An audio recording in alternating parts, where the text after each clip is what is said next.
en el capítulo 2 del libro de Josué.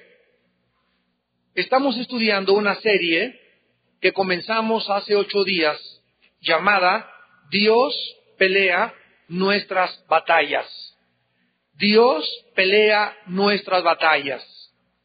El libro de Josué es un libro que comienza con la exhortación y los consejos, la motivación y el ánimo que Dios le da al hombre que se queda en el lugar de Moisés para introducir a más de 1 millón de personas hacia la tierra de Canaán. Toda la generación que había salido de Egipto originalmente se quedaron muertos en el desierto por su incredulidad. Cuando los 2 espías en el libro de los Números fueron a espiar a Canaán para traer el reporte a los hijos de Israel de qué había en Canaán, llegaron 10 de los espías y le dijeron al pueblo: imposible entrar a Canaán. No podemos luchar porque los habitantes son gigantes como de 2 o 3 metros. Y nosotros parecemos langostas a los ojos de ellos. Entonces el pueblo se desanimó, se rebeló y hasta hizo un complot en contra de Moisés y de Aarón, y los querían quitar de líderes, diciéndoles: para esto nos sacaste de Egipto, para meternos a una tierra donde nos van a aplastar como langostas. Pero 2 de ellos, 2 espías llamados Josué y Caleb, le dijeron al pueblo: no tengan miedo de los gigantes, Dios es más grande que los gigantes, creamos las promesas de Dios y entremos a Canaán. Pero el pueblo no quiso y Dios tuvo que disciplinar al pueblo diciéndole que se iban a quedar ahí en el desierto vagando durante 38 años. Aquí cuando sucedió esto llevaban 2 años y no iban a entrar a Canaán por la incredulidad.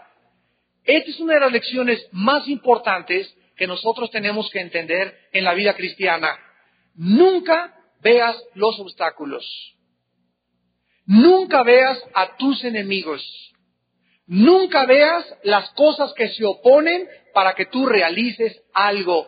Ve a Dios. Dios es más grande que los enemigos que puedas tú tener. Dios es más grande que esos obstáculos que tú puedas tener. Y nunca en tu vida permitas que la incredulidad sea el factor que te impida que Dios te bendiga. Pues tenemos este proyecto. Ay, está muy difícil. Ay, se requiere de mucha cosa. Yo no puedo. No tengo la cantidad de dinero para inscribirme. Yo nunca creo que puedo llegar allá. Y estás viendo todo el panorama negro. Estás viendo los obstáculos, los gigantes, y no estás viendo al Dios que te dice: nadie te podrá hacer frente durante todos los días de tu vida. No estás viendo al Dios que te dice: contigo asaltaré muros y con mi Dios desbarataré ejércitos. No estás viendo al Dios que te dice: nunca te dejaré ni te desampararé. Cuando quitamos los ojos de Dios y los ponemos en los obstáculos, en las cosas que se interponen para que podamos avanzar, comenzamos a rayar en la incredulidad. Entonces, esta es la razón por la cual el pueblo no entró a Canaán. ¿Qué se quedaron haciendo? Dándole vueltas en círculos a un desierto. ¿Y qué cosa es un círculo? Es una figura geométrica donde partes de un punto y no llegas a ningún lado. Llegas al mismo punto. Y hay cristianos actualmente que no han entrado a Canaán. Tienes 5 años en Cristo, tienes 10 años en Cristo y toda tu vida ha sido vueltas y vueltas y nunca has llegado a ningún lado. No has vencido tus vicios, tus pecados, sigues igual de siempre, tratas igual a tu esposa, tu negocio sigue siendo el mismo, la misma política, y no llegas a ningún lado simplemente por tu incredulidad. ¿Qué es la línea recta? Es un punto donde sale y siempre va hacia adelante. La vida del cristiano que vive cerca de Dios es una línea recta. Siempre vamos de gloria en gloria, de victoria en victoria. El camino del justo es como la aurora que va en aumento hasta que el día es perfecto. Entonces, trata de huir, de salirte del camino y de estar dando círculos en tu vida. La incredulidad no nos permite caminar con Dios, porque sin fe es imposible agradar a Dios. Si nosotros queremos llegar a algún lado, tenemos que creer las promesas de Dios. Esta generación muere y Moisés muere. Y comienza el libro de Josué diciéndole en el versículo 2, mi siervo Moisés ha muerto, ahora levántate, le está hablando Dios a Josué, y pasa este Jordán, tú y todo este pueblo, a la tierra que yo les doy a los hijos de Israel. Yo les he entregado, como lo había dicho Moisés, todo lugar que pisar la planta de vuestro pie. Observen ustedes la forma como Dios trabaja. Dios le dice a Josué, esa tierra ya se las entregué. Esa tierra ya es suya. Y aquí José pudo haber dicho esto, bueno, a ver, tráiganse unas hamacas y ya es de nosotros, un coco por favor, una limonada, y a rascarnos la pancita, porque ya la tierra es de nosotros. Bueno, esto es una gran equivocación de la vida cristiana. Dios nos ha dicho que nos ha dado victoria contra el diablo, ¿verdad? Dios nos ha dicho que tenemos victoria contra el pecado. Pero ¿cuál es la parte que nos corresponde? Ahora Josué cuando Dios le dijo, te he entregado la tierra, tenía que ir y conquistarla. Tenía que apropiarse a través de la guerra, de algo que les pertenecía a ellos y que Dios les confirmaba, la batalla está ganada, yo se las he entregado. Entonces, cuando tú tienes al diablo como un enemigo y cuando tú tienes un problema en la vida, Dios nos ha dicho que somos más que vencedores. Pero no implica, pues tú me dijiste que yo soy vencedor, Señor, pero lucha, te dice el Señor. Lucha en oración, sé valiente, esfuérzate. La parte que nos corresponde a nosotros es tomar acción en contra del pecado, en contra de nuestros enemigos y poder creerle a Dios lo que Él nos dice para poder tener la victoria. Entonces, Dios nos ha dado, igual que a Josué, toda la tierra, nos ha dado la victoria, pero tenemos que luchar. No puede haber una victoria sin una guerra. Si no luchas, jamás conocerás la victoria. Y hay cristianos que ya se retiraron, ya no quiero luchar, ya para qué oro, ya me da flojera, ya mejor, si le entro a la guerra, a lo mejor el diablo me ataca a mi familia. Y los que se van quedando en la retaguardia son a los que más ataca Satanás.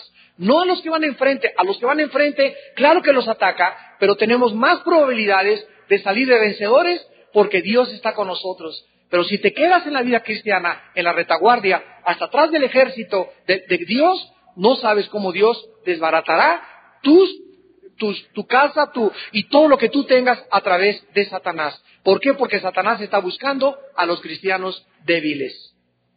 Dios le dice a Josué en el versículo 5, nadie te podrá hacer frente. Nadie te podrá hacer frente todos los días de tu vida, porque como estuve con Moisés, estaré contigo, no te dejaré ni te desampararé. ¿Qué significa esto? Que si enfrentaba gigantes Josué, ¿qué tenía que hacer Josué? ¿No tenía que ver lo grandote que estaban? Si enfrentaba a Jericó, que lo vimos en la primera clase, una ciudad fortificada, inexpugnable, nadie entraba ni salía. Si Josué hubiera visto, no, Dios mío, ¿cómo vamos a entrar? ¿Con redes? ¿Con catapultas? ¿Cómo vamos a brincar para poder meternos en esa ciudad? Si José hubiera visto esto, o a los gigantes, la altura de los gigantes, ahí se hubiera quedado paralizado. Recuerden, el temor paraliza. El temor te congela. El temor te impide luchar. Y el arma favorita del diablo es el temor, la intimidación. Cuando alguien te hable para amenazarte, tú sabes quién está detrás de esa voz. El diablo es experto en usar personas para intimidarnos. ¿Qué hace la intimidación? Te congela. Ya tengo miedo. Ya me habló un abogado de mi esposo que me va a quitar a los niños. Ya me hablaron de la escuela que me va a pasar esto. Ya me dijeron esto. Ya me dijeron que va a temblar dentro de 3 semanas. Y comienzas a sentir que no puedes moverte. ¿No les ha pasado a ustedes en la noche, como a las 2, 3 de la mañana, que estás dormido y de repente oyes ahí en tu casa como que se abre la puerta? Y en ese momento que sientes, te quedas así. ¿No lo han sentido? Y no sabes si pararte y oyes. y no sabes si pararte o qué hacer, pero estás congelado, no quieres ni levantar los ojos. A lo mejor está entrando una persona ahí, me va a matar ahorita, no sé qué es lo que está pasando, pero ahí te quedas sin hacer nada. Y en ese momento te das cuenta que el temor nos impide actuar, nos congela, nos paraliza. Yo he estado una vez en Acapulco y ahí en la Condesa, una playa, hay unas olas bastante grandes, agresivas, porque ahí esa playa es muy peligrosa, porque entra la ola como el tsunami y te jala. O sea, si te alcanza la ola, te jala y muchos se han ahogado. No es como otras olas que entran, ¿verdad? Y se rompen y se van. Esta entra así y da una voltereta. Entonces, tenía un amigo que llegó una ola y volteó y le dije, cuidado. Y cuando vio la ola, se congeló. No supo qué hacer y llegó la ola y le dio una revolcada. Lo tuvimos que sacar como entre 4. Pero en lugar de al ver la ola se metiera debajo de la ola, que es lo que debes hacer, se quedó así. El temor de tan grandote ola lo paralizó. Y así es lo que pasa porque Satanás sabe que por naturaleza somos cobardes. Cuando Dios te dice, sé valiente, ¿por qué te lo dice? Porque Dios sabe que no lo somos y que lo debemos de ser en Él. Al saber que Él está peleando por nosotros, debemos ser valientes. Al saber que es Dios el que va a derribar Jericó, debo de creer y confiar en mi Dios. Al saber que es Dios el que va a pelear con los gigantes, no tengo por qué tenerle miedo a los gigantes, porque yo no voy a pelear con ellos. Mi Dios es el que pelea mis batallas. Y esta es la lección de la serie que estamos estudiando. Dejemos que Dios pelee en nuestro lugar. Nosotros no somos ni competentes, ni inteligentes, ni habilidosos, ni sabios, ni tenemos la suficiente fuerza para poder luchar con enemigos invisibles. Pero nuestro Dios Todopoderoso nos ha dicho, yo te doy la victoria, déjame pelear en tu lugar. Y finalmente la parte que le correspondía a Josué y la que nos corresponde a nosotros es la siguiente, versículos 6 y 7, esfuérzate y sé valiente, porque repartirás este pueblo por heredad. Versículo 7, solamente esfuérzate y sé muy valiente. Por favor, apunten a los que les interesa el estudio profundo la palabra esfuérzate y valiente en el original hebreo. Y veamos la sabiduría de Dios detrás de este mandamiento. La palabra esfuérzate es la palabra hebrea chazak, con CH y K al final, chazak. Y significa decidirse, afirmarse, hacerse fuerte, mantenerse inconmovible, mantenerse imperturbable interiormente. Esto nos dice y nos revela que el valor no viene de afuera. Había un muchacho que era así todo enclenque y pasaba por una calle y unos chamacos siempre lo golpeaban y lo pateaban. Y llegó su hermano, que era un cuate así fortachón y muy alto, y pasaba junto con los pandilleros y les dijo, a ver, ahora sí éntrenle. Y ponía a su hermano enfrente, ¿verdad? Ahora sí éntrenle. O sea, el caminar junto con su hermano, que acababa de regresar de la universidad y estaba bien fuerte, le infundía al muchacho valor para enfrentarse a la pandilla otra vez. Tenía alguien en quien confiar y en quien lo pudiera defender, y por eso se volvió valiente. Si nosotros somos valientes porque traemos 3 de tequila, o porque traes un pericazo, o porque mi compadre es el gobernador y yo puedo manejar aquí como yo quiera y puedo bajarme, y que no sabe quién soy yo, y sacar la charola. Si tú eres valiente por eso, ¿sabes qué? Eres un pobre, desventurado, ciego y desnudo delante de Dios. Porque el valor no tiene que venir de afuera, el valor tiene que venir de dentro. Una persona que dentro de su vida se mantiene imperturbable, inconmovible, que sabe en quién ha creído y que es fiel para guardar sus promesas, es una persona valiente a los ojos de Dios. Y ese valor es interno, no es externo. No hay nada por afuera que me produzca el valor, sino algo que me lo produce por dentro y que se llama: Dios no me ha dado un espíritu de cobardía, sino de poder, de amor y dominio propio. El Espíritu Santo.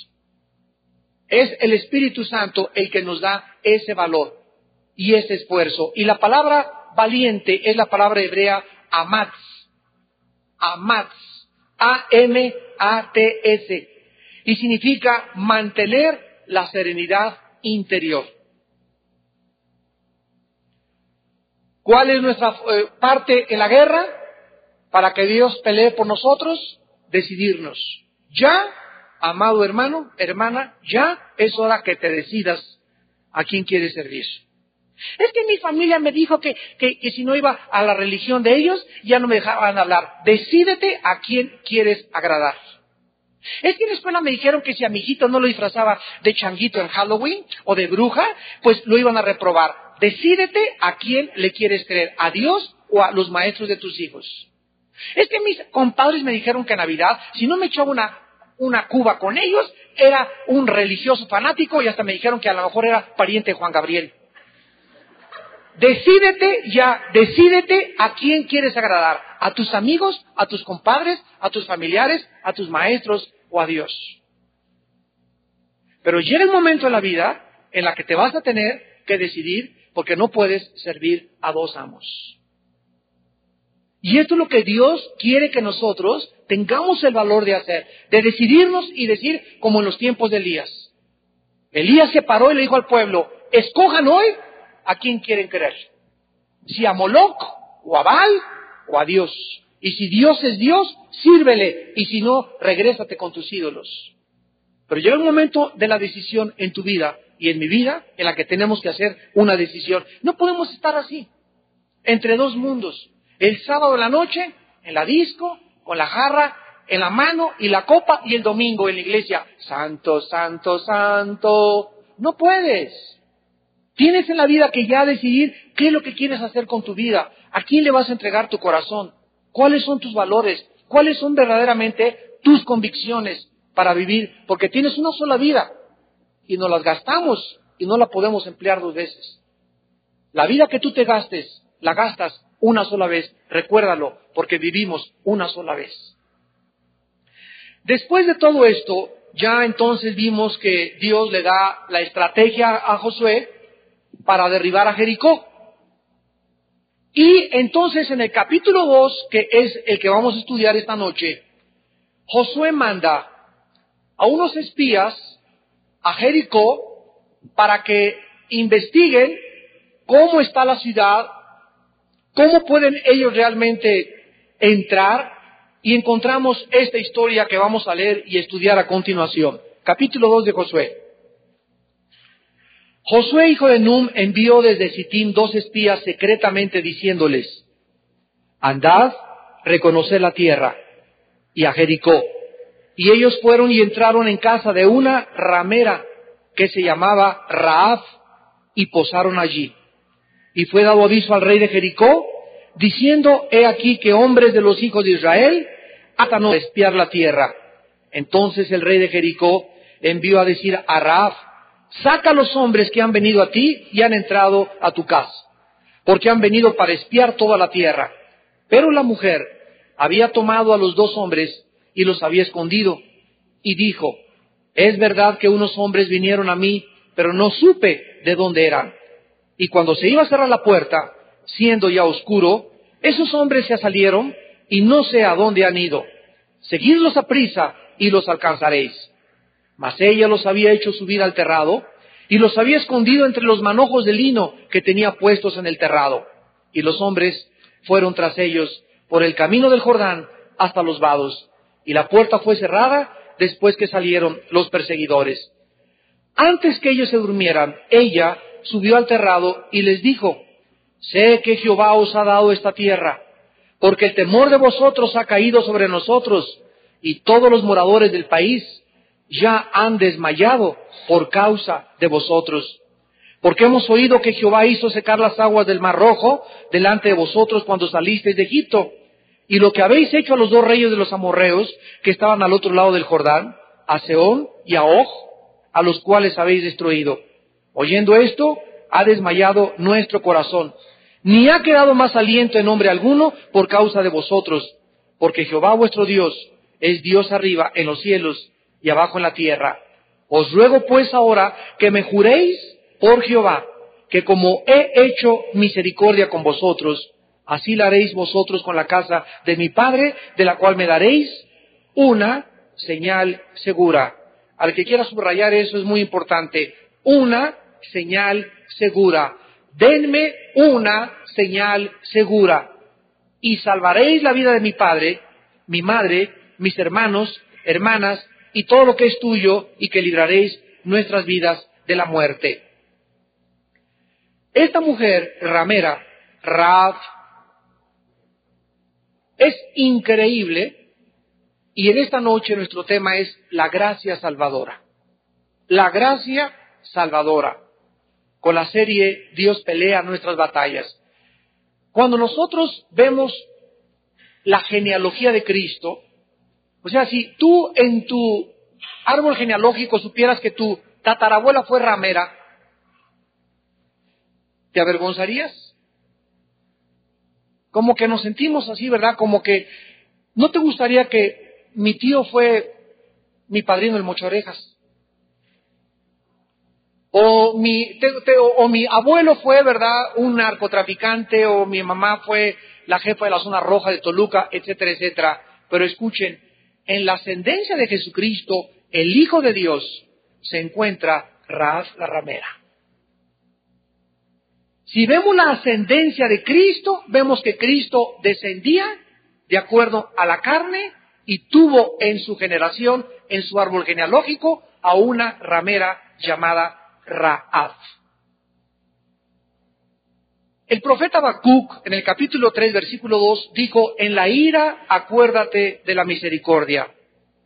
Tal vez más asombroso que la destrucción de Jericó es la liberación milagrosa de la vida y del alma de una ramera llamada Rahab.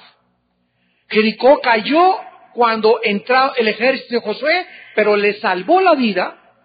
De todos los habitantes que había en Jericó, no se la salvó a Santa Teresita, ni a Santa Catarina, ni a San Cristóbal dentro de Jericó. Dios le salvó la vida a una ramera.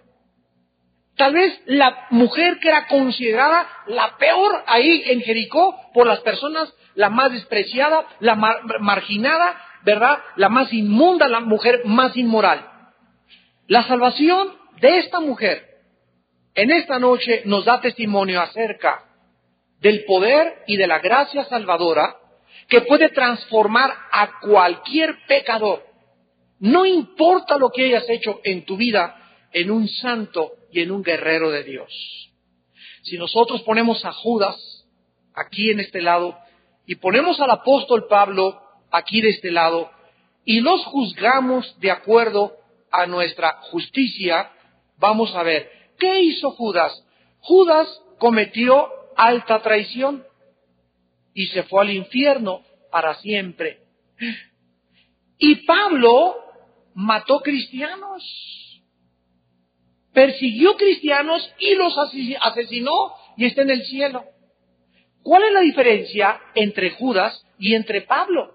Porque si los juzgamos a los dos, Judas traicionó, pero Pablo mató cristianos. ¿Cuál es la diferencia entre los dos?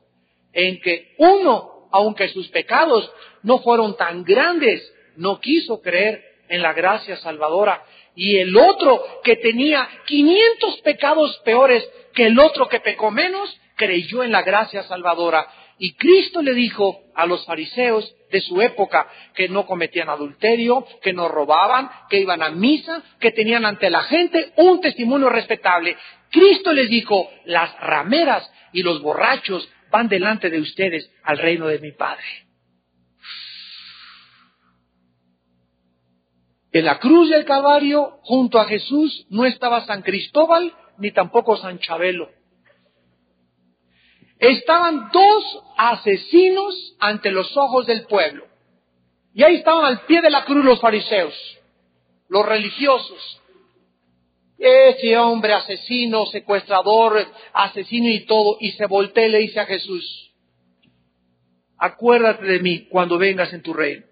Y Cristo se voltea y le dice: de verdad te digo que hoy estarás conmigo en el paraíso. ¿Se imaginan ustedes la cara de los fariseos en ese momento cuando sus oídos escucharon que Cristo le estaba diciendo a ese borracho, parrandero y jugador que se iban al cielo? Y a ellos les dijo, sepulcros blanqueados. ¿Se dan cuenta ustedes que la justicia humana no obra la justicia divina? Y que Cristo vino al mundo a buscar y a salvar a los pecadores, a los enfermos. No vino por los que se creen buenos, vino por aquellos que necesitan su perdón y su misericordia. Y todos los más grandes pecadores en la Biblia fueron los más grandes santos de Dios. Porque al que mucho se le perdona, mucho ama también.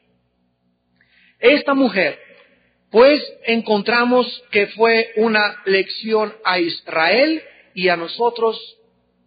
Y esta es la lección. Aunque nadie merece el favor de Dios, nadie está más allá de su gracia para su salvación. Ahora que fuimos a Santiaguito, aquí a la cárcel, hace como un mes, fuimos un grupo me acompañaron algunos de ustedes de aquí de Toluca y pastores de México, nos juntaron a todos los presos ahí en Santiaguito, los de Besh, que son ya los procesados, y como a 250 mujeres también que están junto a la prisión, los metieron al mismo auditorio. Gracias a unas hermanas que trabajan de ayuda social y que son cristianas también. Intervinieron para que nos pudieran abrir la puerta y les predicamos el Evangelio. Les dimos un testimonio, les cantamos unas canciones y cuando hice el llamamiento para que recibieran a Cristo, separaron el 100%. Y ahí estaban borrachos, secuestradores, las mujeres, todas eran el 90% menores de 40 años de edad. Y ahorita ya los seguimos visitando, ¿verdad? Dándoles estudios y todo, gracias a Dios. Y les vamos a pasar la película, tenemos una pantalla más grande, porque todo lo filmamos, gracias a Dios nos permitieron filmarlo. Y cuando se paran a recibir a Cristo es impresionante. Yo les he dicho, tengo 27 años de predicar la palabra. Nunca había tenido el 100% de las decisiones, como en la cárcel de Santiaguito. Si hay algún lugar donde la gente está preparada para recibir a Cristo, son las cárceles y los hospitales. Porque ahí se dan cuenta que ahí no hay machos. Ahí se dan cuenta que necesitan a Dios. Ahí se dan cuenta que han pecado contra Dios y que son culpables, como yo les dije. No le echen la culpa a nadie. Tú eres culpable, no le digas a tu papá, y por causa de mi mamá, y por causa de mis amigos, y por mi compadre. Tú tomaste la decisión que tú querías tomar y tú eres culpable delante de Dios. Y tenemos que aceptar esa responsabilidad para ser perdonados por Dios. Pero no importa, dice la Biblia, si tus pecados fueran como el carbón, como la blanca lana vendrán a ser. Recuerdo también en 1984-85, cuando estaba de jefe de la policía en México, el general Arturo Durazo. Mandaba su helicóptero a mi casa para que fuera a Santa Marta, Catitla. Me mandó al colegio de policía que estaba en el Ejército de los Leones. Y me acuerdo que me decía, mira Armando, a estos sí lo necesitan. Predícales eso y me voy a la cárcel, ¿no? Él no, porque él estaba afuera y se consideraba mejor que ellos, ¿no? 636 presos en el 85 ven en Santa Marta, Catitla. También tenemos la película, se convirtieron 1500. Pero es impresionante ver cómo la película al principio, cuando comenzaba a predicar, les da las caras a todos, ¿verdad? Así están todos, así. Y otros, con el chiclote y burlones, ¿no? Y conforme la palabra va avanzando, a través de la televisión se ve cómo van cambiando sus rostros y cómo las lágrimas comienzan a caerles de sus ojos. La palabra de Dios es viva y eficaz y más cortante que toda espada de dos filos. Y este es el poder de la palabra de Dios. Dios vino a salvar a los pecadores. Y tú en esta noche, para que puedas conocer el perdón de Dios, necesitas creer que eres pecador. Que tu vida ha ofendido a Dios y que necesitas en esta noche el perdón de Dios. Y que si tú mueres, digas lo que tú quieras decir en tus pecados, serás condenado en el infierno eternamente. Veamos la primera lección de Rahab en esta noche. De las 8 veces que se menciona en la Biblia a Rahab, 8 veces se menciona en la Biblia a Rahab, 5 la designan como la ramera. Josué 2, versículo 1. Y fueron y entraron en la casa de una ramera que se llamaba Rahab. Capítulo 6 de Josué, versículo 17. Y será la ciudad anatema a Jehová, con todas las cosas que están en ellas, solamente Rahab la ramera vivirá. Versículo 25. Mas Josué salvó la vida a Rahab la ramera. Hebreos 11 en el Nuevo Testamento, Hebreos 11, y es increíble que esta mujer aparezca en el capítulo que se llama la Galería de los Héroes de la Fe. En el Nuevo Testamento aparece en el capítulo 11 los más grandes héroes de la fe. Y ahí está el nombre de una ramera llamada Rahab. Dice Hebreos 11, versículo 31, por la fe Rahab la ramera no pereció juntamente con los desobedientes, habiendo recibido a los espías en paz. Y la última vez es en Santiago, después de Hebreos sigue Santiago, para que no se vayan a Génesis, que el Espíritu Santo nos hace del oficio de esta mujer, hace resaltar la profundidad de su pecado. Y al mismo tiempo magnifica la gracia de Dios, la cual es más grande que cualquier pecado. ¿Por qué ese énfasis, verdad? Rahab la ramera. Rahab la ramera, 5 veces, de las 8 que se menciona, para que nosotros sepamos que no importa el pecado, ni la persona, ni lo que hayas hecho, la gracia de Dios es más grande que tus pecados y que mis pecados. Y este es el poder de la sangre de Jesucristo. Recuerdo una vez en el reclusorio sur, cuando estaba ahí un expresidente de Pemex, Serrano, en 1986, ahí lo habían encerrado, y nos mandó construir en el reclusorio sur, cuando él estaba ahí preso, un cuarto especial para que tuviéramos estudios bíblicos, porque en aquel tiempo él dijo que había hecho una decisión. Ahorita no sé, ya no lo volvió a ver a este señor.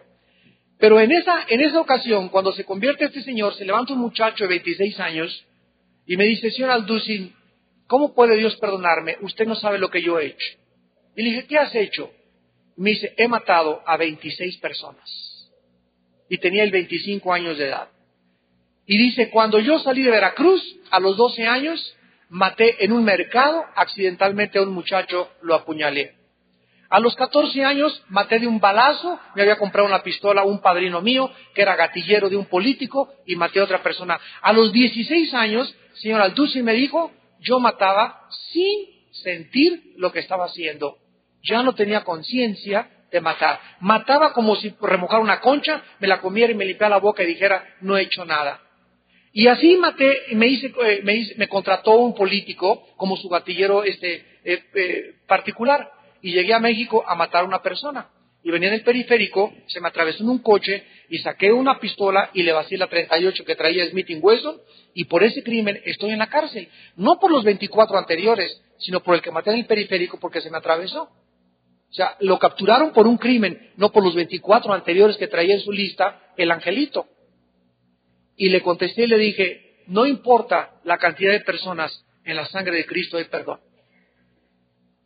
Y cuando él oyó eso, comenzó a llorar, y el Espíritu Santo, a un hombre que había perdido la conciencia, a un hombre que estaba desensibilizado por la maldad y el pecado, y que no creía que nadie lo podía perdonar, de repente se le abre el cielo, y hay una voz que le dice, hijo, te amo, así como estás. Te amo así como estás. Y en esa cruz, crucifiqué a mi hijo para que él pagara por todos tus crímenes y por todas tus maldades. Y gracias a esa sangre derramada en la cruz del Calvario, yo te regalo el perdón. Solo cree lo que yo hice en la cruz en tu lugar. Esto se llama gracia. Y es algo que los seres humanos no conocemos. No, si yo quiero salvarme, me tengo que ir a la villa de rodillas 20 veces. Si Dios me va a perdonar, voy a sacrificar y voy a tener que vender algo, hacer algo, porque necesito hacer algo para poder tener el perdón de Dios. La Biblia dice, es gratis. Romanos capítulo 3, por la redención en Cristo Jesús, gratuitamente nos dio la justificación de nuestros pecados. Como cualquier otra mujer y otro pecador, esta mujer Rahab estaba viva y sin ninguna esperanza, separada y lejos de las bendiciones de Dios ahí en Jericó. Sin embargo, ella creyó a Dios y fue salvada ella junto con su casa. En el libro de los Efesios, en el Nuevo Testamento, capítulo 2, versículo 12 al 13, se describe que nosotros estábamos como ella y como muchos en esta noche. Efesios 2, versículo 12 y 13. En aquel tiempo estábamos sin Cristo, alejados de la ciudadanía de Israel y ajenos de los pactos de la promesa, sin esperanza y sin Dios en el mundo. ¿Cómo era tu vida, amigo? ¿Cómo era tu vida, amiga? Antes de que tú conocieras el perdón de Dios, lejos de Dios. Ya no teníamos esperanza. Ya nadie puede cambiar mi matrimonio. Ya yo no podré jamás cambiar, ya tengo 40 años de edad. Ya no puedo cambiar a mis hijos. Ya no puedo cambiar a mi país. Ya no hay ninguna solución. Yo fui mediocre. Me decían Gutierritos. Y siempre seré Gutierritos. Yo de político no puedo dejar de robar. De policía no puedo dejar de extorsionar ni de robar. No teníamos esperanza. No creíamos que nada ni nadie pudiera intervenir en nuestra vida milagrosamente y cambiar nuestra vida. No lo creíamos. Las prostitutas, ven, y ellas creen que van a ser toda su vida prostitutas. Los presos creen que toda su vida van a quedarse ahí en la prisión. La gente que es mala cree que va a ser mala. ¿Por qué? Porque no conocen las buenas noticias del Evangelio. Por eso se llaman buenas noticias. Y nosotros somos los portadores, los embajadores, los instrumentos de Dios para darle estas buenas noticias a tu familia, a tus amigos, a tus compañeros, a los estudiantes, al mundo entero, que Dios vino al mundo a salvar a los pecadores, de los cuales nosotros somos los primeros.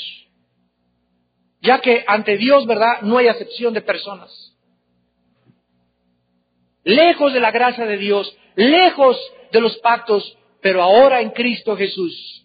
Dice Efesios 2:13, ustedes que en otro tiempo estaban lejos, habéis sido hechos cercanos por la sangre de Cristo.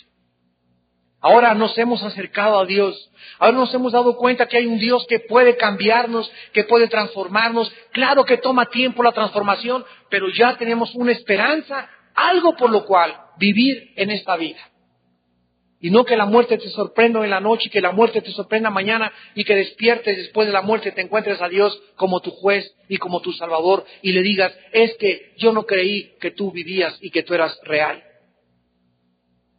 La gracia encontró a esta mujer pecadora y le dio el mensaje necesario para su salvación. En segundo lugar, vemos que la gracia cambia al pecador. No solamente nos salva, sino que la gracia nos cambia. Un cristiano que dice, soy cristiano, pero no ha cambiado su manera de vivir, no es cierto que es cristiano. Porque la gracia de Dios vino a transformarnos, a cambiarnos, a revolucionar nuestros pensamientos, nuestra filosofía, nuestra manera de percibir la vida. Rahab la ramera se convirtió en Rahab la creyente. El registro de Josué 2 y el capítulo 6 nos revela que Rahab demostró su fe confesándola y con sus acciones. Estos espías llegan a su casa y ella había oído de Dios, de lo que había dicho con Israel, y les dice a los espías, los esconde en primer lugar arriesgando su vida, porque si el rey hubiera sabido que le había mentido y que los tenía en el techo de su casa, la matan a ella y a su familia.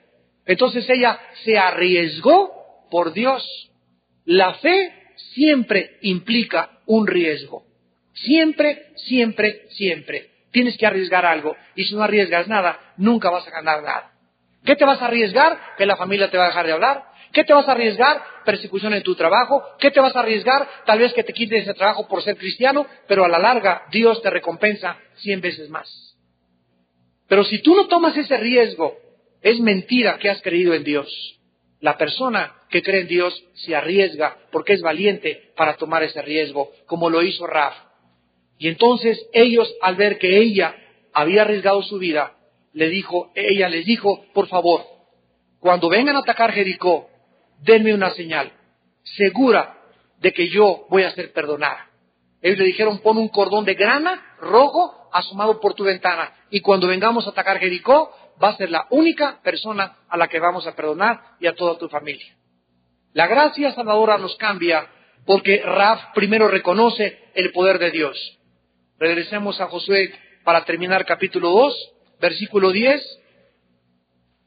Y dice Rahab, hemos oído que Jehová Dios hizo secar las aguas del Mar Rojo delante de ustedes cuando salieron de Egipto. Y lo que han hecho a los 2 reyes de los amorreos que estaban al otro lado del Jordán, a Sehón. Ella reconoció el poder de Dios.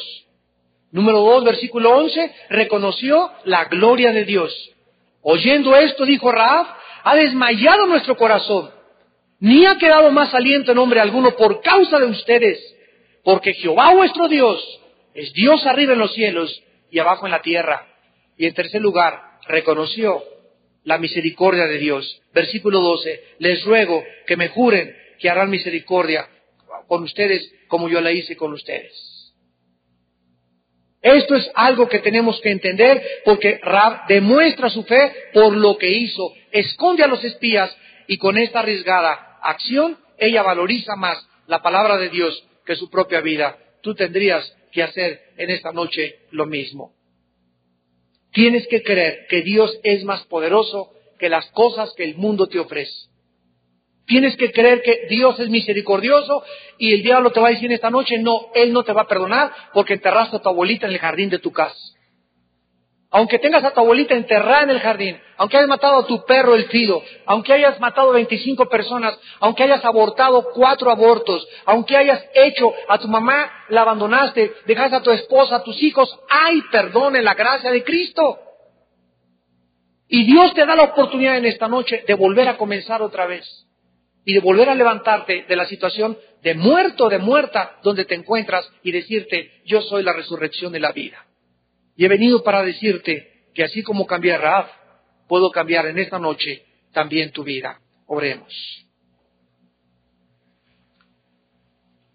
Padre, te damos las gracias en el nombre de Jesús por las historias en la Biblia que nos muestran que hay oportunidad para todos. Que si le diste la oportunidad a esta mujer ramera, si le diste la oportunidad a Pablo el perseguidor, si el ladrón junto a la cruz le perdonaste sus pecados, tu palabra dice que puedes hacer lo mismo también con nuestra vida. El apóstol Pablo escribió, doy gracias al que me fortaleció, a Cristo Jesús nuestro Señor, porque me tuvo por fiel, poniéndome en el ministerio. Habiendo yo sido antes blasfemo, perseguidor e injuriador, mas fui recibido a misericordia, porque lo hice por ignorancia, en incredulidad. Pero la gracia de nuestro Señor y el amor de nuestro Señor Jesucristo fue más abundante con su fe y con su amor. Palabra fiel y digna de ser recibida por todos. Que Cristo vino al mundo para salvar a los pecadores, de los cuales yo soy el primero. Porque nosotros también éramos en otro tiempo insensatos, rebeldes, extraviados, esclavos de pasiones y deleites diversos. Vivíamos en malicia y en envidia, con celos y con amargura, aborrecibles y aborreciéndonos unos a otros.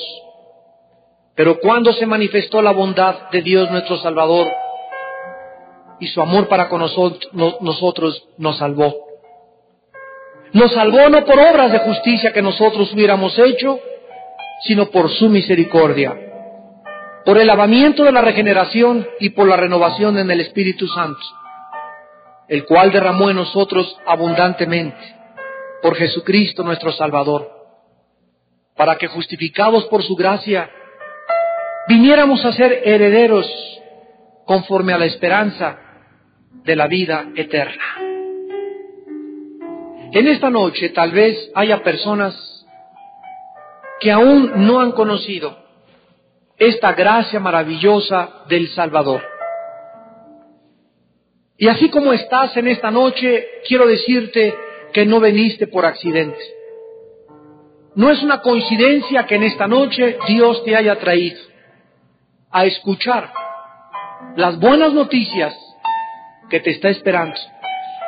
Y Dios te está esperando no para castigarte, sino para perdonarte, para abrazarte y decirte: hijo, hija, quiero ser tu padre y quiero que me llames tu padre, para que me conozcas y entiendas que yo soy tu Dios, que desde el vientre de tu madre te formé y he esperado este momento en el que te hablo a tu corazón y te ordeno que te arrepientas de tus pecados y te vuelvas a mí con todo tu corazón y con toda tu alma, para que ahora me sirvas a mí y me conozcas y me adores y yo sea tu Dios y tú seas mi hijo, mi hija amada, en quienes tengo mi complacencia. ¿Qué tienes que hacer esta noche para que Dios pueda aceptarte y perdonarte? La Biblia dice: arrepiéntete de tus pecados. Arrepentirse es reconocer en esta noche que estás equivocado en tu manera de vivir y que tú no puedes cambiar tu manera de vivir si Dios no interviene poderosa y milagrosamente en tu vida. En segundo lugar, la Biblia dice que creas que Jesús en la cruz pagó con su sangre por tus pecados. Que creas que Jesús es el Hijo de Dios que vino a morir y a salvarnos con su sangre derramada en la cruz. Y en tercer lugar, recíbele en tu corazón y ahí en tu lugar dile estas palabras: Señor y mi Dios, me arrepiento de mis pecados. Creo que en la cruz pagaste con tu sangre por todos ellos y que ahora me regalas en esta noche tu salvación. No por nada que yo bueno hubiera hecho, sino por tu gracia y tu misericordia. Señor Jesucristo, entra a mi vida en este instante, como mi Dios y mi Salvador. Perdona mis pecados, dame la vida eterna y ayúdame a vivir para ti, porque te lo pido y te doy las gracias en el nombre de Jesús. Amén.